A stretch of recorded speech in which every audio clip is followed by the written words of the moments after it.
All right, class, this is the second set of lecture notes for nationalism at the center stage. This deals with nationalism shaping foreign policy and nationalism as America pushes west.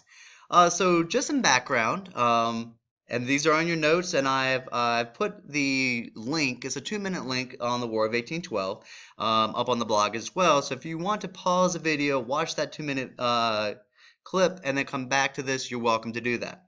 But the background, the War of 1812 was also known as the Second War for Independence, with most Americans developing a strong sense of pride and nationalism stemming from the results.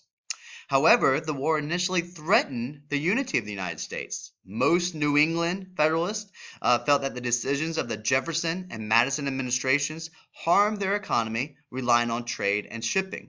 As a result, most Federalists opposed the war, even going as far as threatening to secede or leave the United States during the 1814 Hartford Convention. However, news of the Battle of New Orleans and the wave of nationalism caused a majority of the country to disagree with the Federalist stance, causing the political party to die out and our country to enter a period of essentially one-party rule. This period of time, 1817 through 1825, became known as the Era of Good Feelings. And something important to note here is that the Era of Good Feelings is actually a misnomer, or it's not properly named, it's misleading, because we will see that there are a lot of underlying issues that certain sections of the country disagree with. All right, so let's look at the foreign policy. So the Secretary of State during the Monroe administration was John Quincy Adams. John Quincy Adams had a goal of securing the nation, all right, or his goal was or most important to him was the security of the nation and the expansion of territory.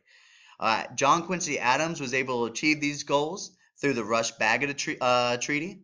This demilitarized the common border between the United States and Canada.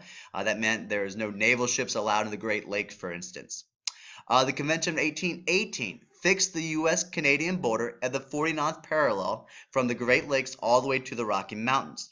And if you're wondering, the 49th parallel is the current border between the United States and Canada today. And then finally, the third treaty that he secured was the Adams and O'Neese Treaty of 1819. This is when Spain ceded or gave Florida to the United States. The Adams and O'Neese Treaty also saw the Spanish giving up claims to the Oregon Territory. So that far northwestern part of the United States where modern-day Oregon and modern-day Washington State and Montana would be, the Spanish gave up claims to that Oregon Territory. Now the British still have some interest in the Oregon Territory, but we will get to that later. The second foreign policy event that we want to discuss here, and probably the most important foreign policy achievement, was the Monroe Doctrine. This happened in 1823. John Quincy Adams was actually the Secretary of State that wrote this Monroe Doctrine, and James Monroe was president at this time.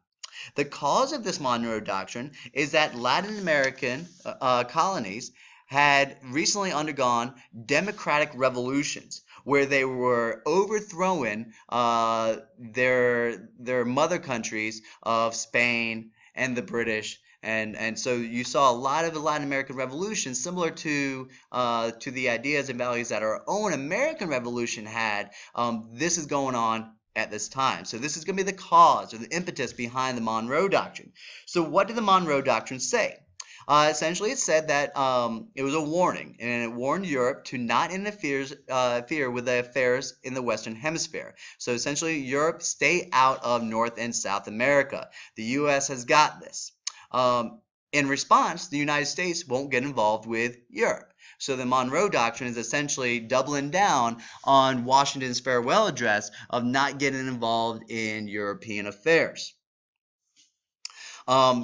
I think this is a really great political cartoon that addresses the spirit behind the Monroe Doctrine. And then the sign there says, "All guests are welcome, but they must not bring their guns."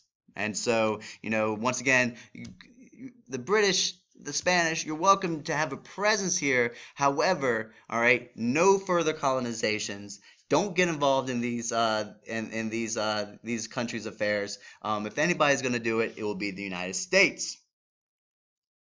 Now, once again, you have a couple questions here.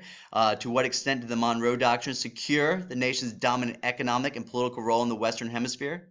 And then question C, how did the treaties mentioned in the lecture enable westward expansion, economic development, political security, and nationalism? And be sure to include the specific treaties in your answer and answer all 4 parts of the question. All right. So the last part of this lecture is America moving west. So we have all this Louisiana territory right here. And so Americans are expanding west. And we see that America was pushing into the Northwest Territory. This would be Ohio, Indiana, Illinois, Wisconsin, Michigan. And the Northwest Ordinance of 1787 had laid out a system for a territory to obtain statehood as soon as its population reached 60,000. The Northwest the Ordinance of 1787 also said that any states north of the Ohio River, so essentially these areas, slavery was outlawed.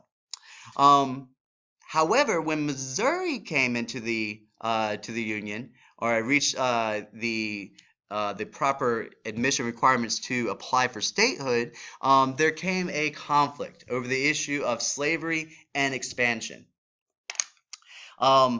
And now people are moving into Missouri, they're moving into West because of cheap land, so they can make economic gains. They're also moving west because of social gains. You can essentially, when you move west, you can start a new life. This push west will become known as Manifest Destiny in the 1840s. So let's get back to the Missouri Compromise. What's the problem here? The problem is that Missouri wants to come into the Union as a slave state.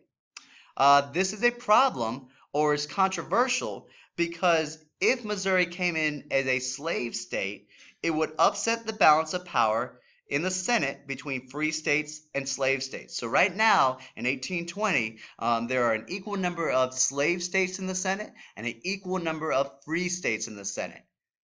If Missouri came in as a slave state, it would tip the balance over to the southern states. And the northern states and the free states didn't want that, because we'll see that the southern states have different economic and political interests than that of the northern counterparts. So, in 1820, Henry Clay came up with the Missouri Compromise. It said that we will maintain the balance between free states and slave states by allowing Maine to be a free state. Maine comes into the Union as a free state, and Missouri will come into the Union as a slave state. So that way, the balance of power between free and slave states it remains the same.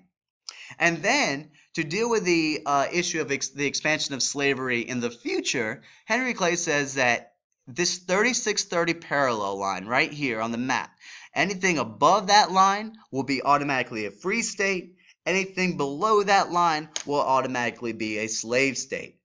So this is the first attempt to deal with the expansion of slavery.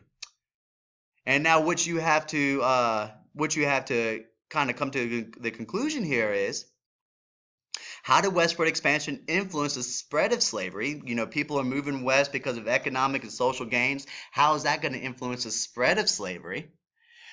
How and why did the Missouri Compromise increase sectional tension? In other words, how did the Missouri Compromise, Maine being a free state, Missouri being a slave state, and that 3630 parallel, how is that an example of the North and the South disagreeing?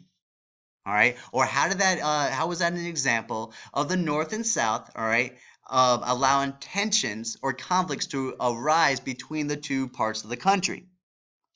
The third and last question here that we have to answer is, how could the Missouri Compromise be considered an example of nationalism, where you put in the interests of the country ahead of the interest of particular regions?